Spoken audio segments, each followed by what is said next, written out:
All right, today we're working on the '01 Impala, my beater car. We are doing an oil change to it. I also have another video coming up.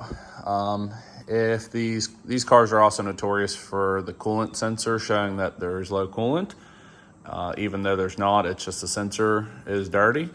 So I'll be doing a coolant flush and adding new coolant. But today we're working on the oil change. I'm sure this applies to really any 30 series engines that GM has, the 31, the 34, the 3.5, the 3.6, the 3.8, and probably the 3.9, but that's the one that we're working on today. So I started off by pulling the oil cap off.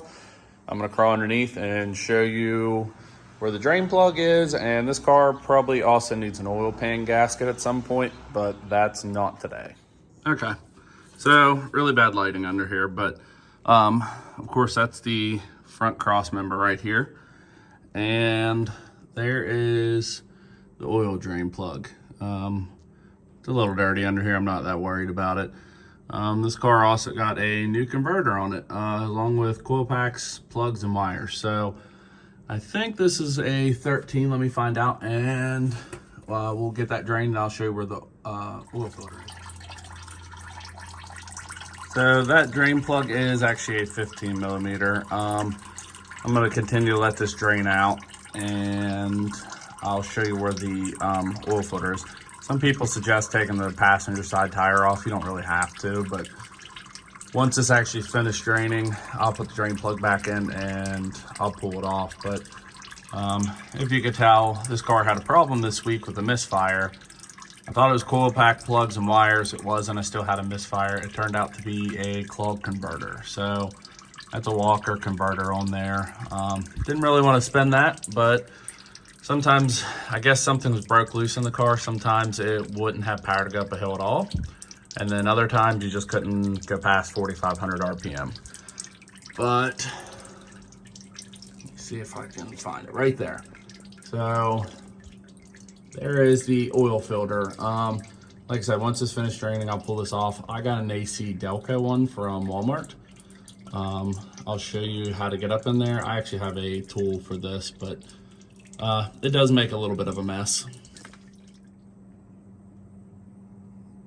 All right, so you can see up there where the oil filter housing is still slightly dripping.